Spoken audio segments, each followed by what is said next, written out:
O Senhor esteja convosco. Ele está no meio de nós. Proclamação do Evangelho de Jesus Cristo segundo João.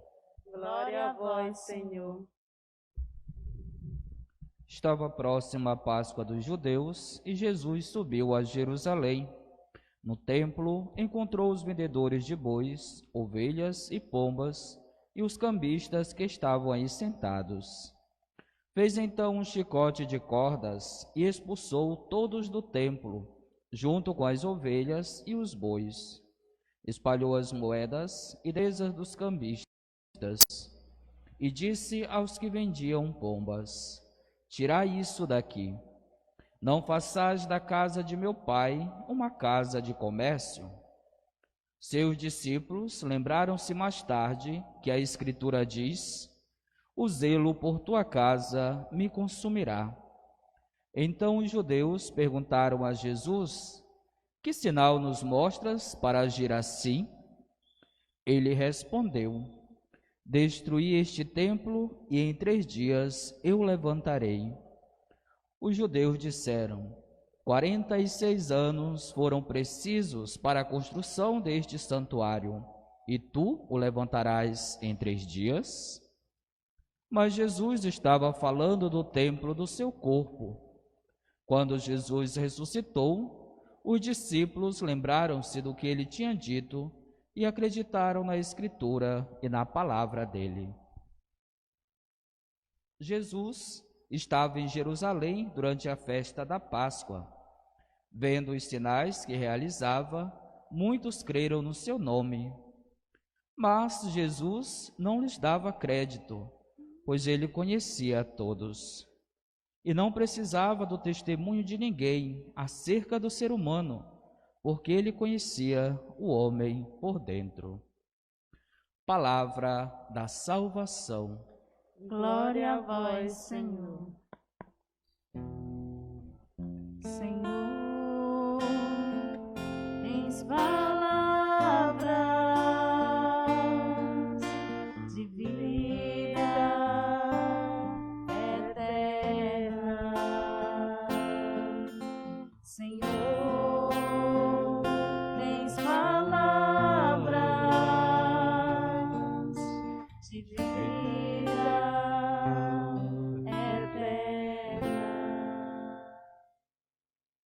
Meus amados irmãos e irmãs, celebrando hoje o 3º domingo da Quaresma, somos convidados diante das Sagradas Escrituras, que é palavra de salvação, palavra de vida eterna.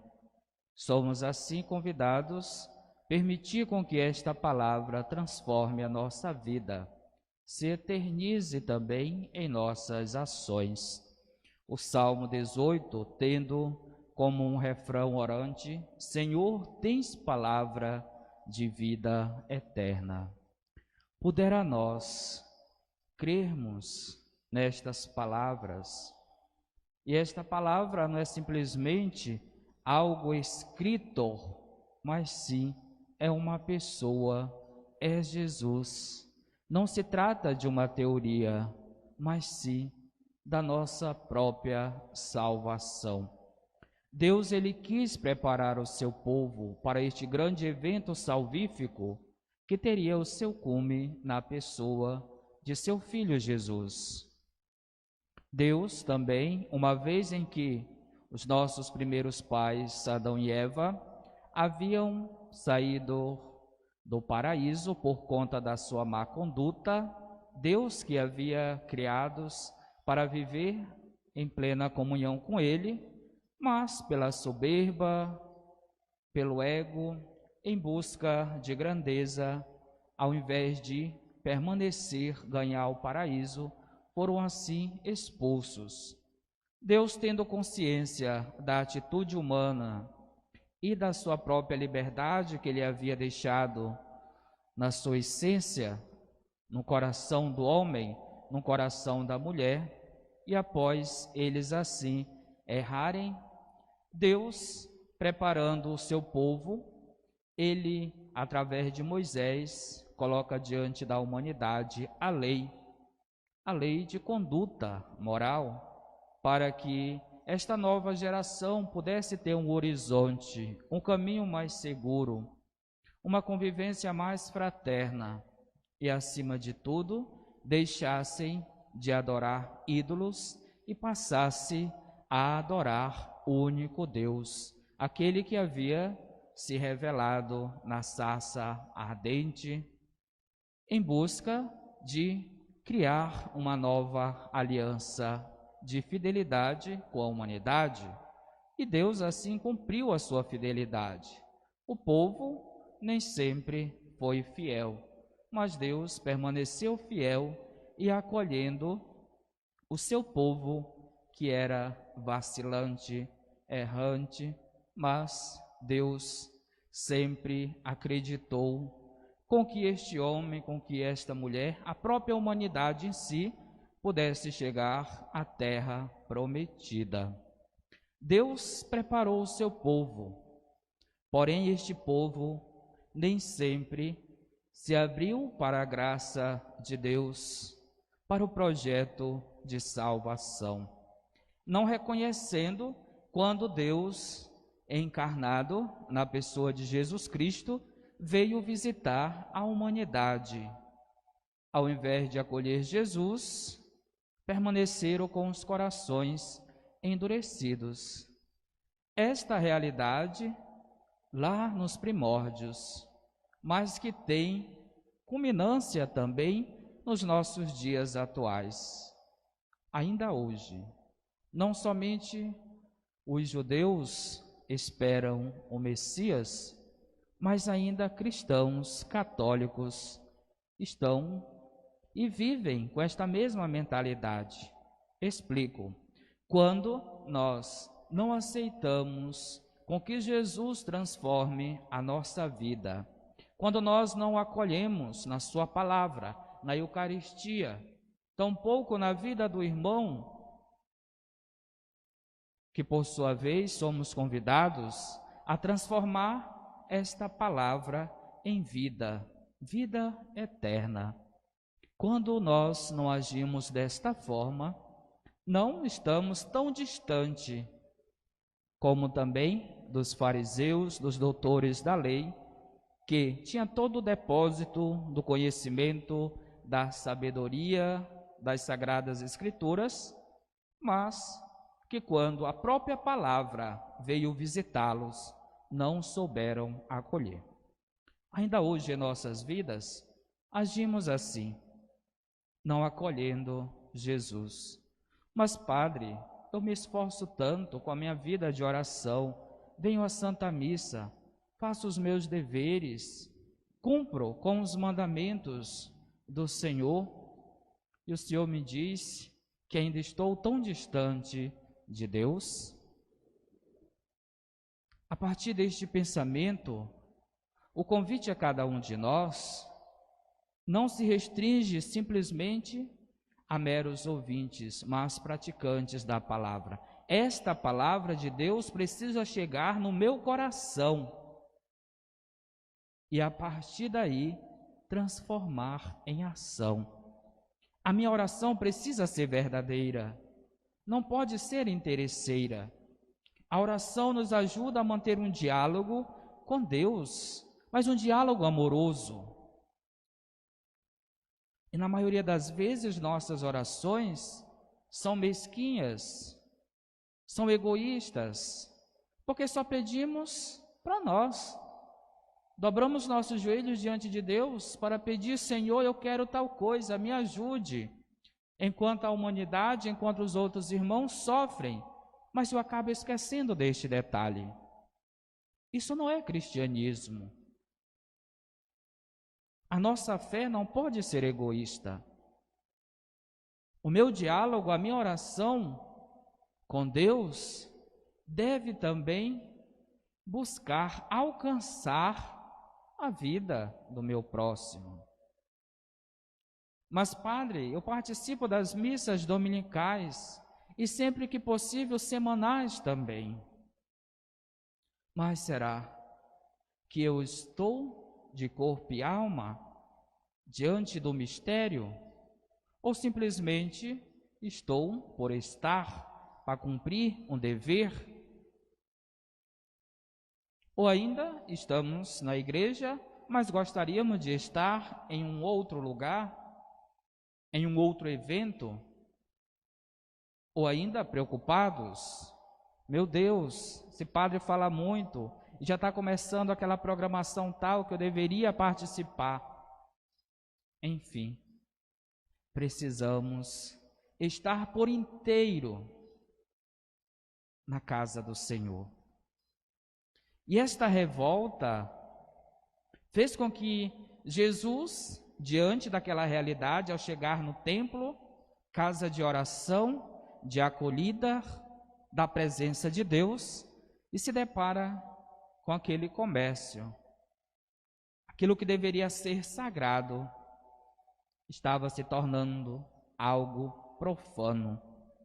E não se trata simplesmente de matéria da qual nós podemos usufruí-los, transformando em comércio.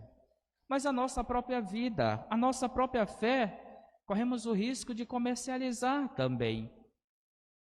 Senhor, em troca disso, eu irei me esforçar para buscar a conversão. Ou então, Senhor, se Tu me concederes tal graça, eu te prometo realizar tal coisa. Então, a nossa fé acaba que sendo comercializada. E não é isso que Deus quer de nós. Deus nos quer por inteiro. Este templo que somos, templo de Deus, morada do Altíssimo, precisa de zelo. E este zelo perpassa também por uma vida, por uma conduta sempre pautada nos ensinamentos de Deus, em seus mandamentos. Mas, padre, eu não gosto de lei, não gosto de nada que venha me limitar. Nós não podemos olhar para os mandamentos do Senhor como uma realidade negativa, mas sim como algo bom, que pode me ajudar a ser uma boa pessoa, um bom cristão, um bom cidadão, um homem, uma mulher de fé, coerente, autêntico. E os mandamentos, ele vem fazer este coroamento da nossa vida, nos ajudando a sermos pessoas melhores. Deus não colocaria algo diante de nós que pudesse assim nos prejudicar. Não. Se formos olhar o Antigo Testamento, a primeira noção que podemos ter de Deus é de um Deus muito carrasco, que pune os seus até a 4ª geração. E não podemos ter esta visão de Deus negativa. Deus, na condição de pai, ele disciplina os seus filhos, porque ele quer que todos sejam salvos. Deus nos ama, e não foi à toa que ele enviou o seu único filho para que pudéssemos merecer o céu. Nós, indignos, sem nenhum mérito, Deus nos garantiu o céu. A sua morada ele nos ofereceu. O que nós temos feito por esta realidade salvífica?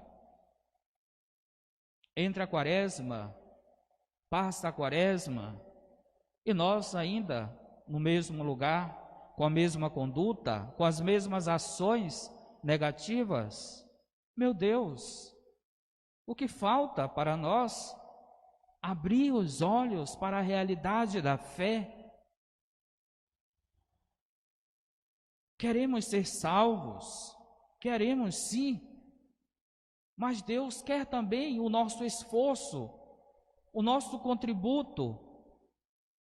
E já dizia São Tomás de Aquino que Deus só não faz aquilo que é próprio da nossa ação. Ele nos ajuda, mas precisamos dar o primeiro passo. Se assim compreendêssemos, meus irmãos e minhas irmãs, este templo sagrado físico, mas este templo espiritual que somos, com certeza teria mais vigor, teria mais brilho da nossa fé. E Jesus, ele não é contra, digamos assim, ao esforço, ao trabalho humano, não. Ele é contra as corrupções existentes no interior do homem, no interior da mulher, no íntimo do coração da própria humanidade. É isso que ele nos chicoteia. Mas este chicote é pedagógico, é disciplinar, pois ele quer que nós sejamos pessoas melhores, capazes de amar, de zelar pela imagem que um dia ele imprimiu em nossa vida, a sua essência, a sua bondade, o seu amor. Que neste dia do Senhor, o próprio Cristo nos ajude a zelar por este templo espiritual que somos e jamais comercializar a nossa fé. Tenhamos a humildade de diante do Senhor dizer a Ele: Senhor, eu sou pecador, me ajude, segure minhas mãos. Eu quero ser uma pessoa melhor, diferente, porém não esquisita, mas alguém com que as pessoas, ao olhar para mim, possam enxergar a Tua presença, a Tua imagem imprimida na minha vida. Porque se não for assim, meus irmãos e minhas irmãs, que sentido terá a nossa existência? Se a nossa vida não se assemelhar ao nosso Criador? Que a Virgem Maria nos ajude a acolher o seu Filho em nossa vida, como ela acolheu no seu coração sacrário da humanidade. E louvado seja nosso Senhor Jesus Cristo.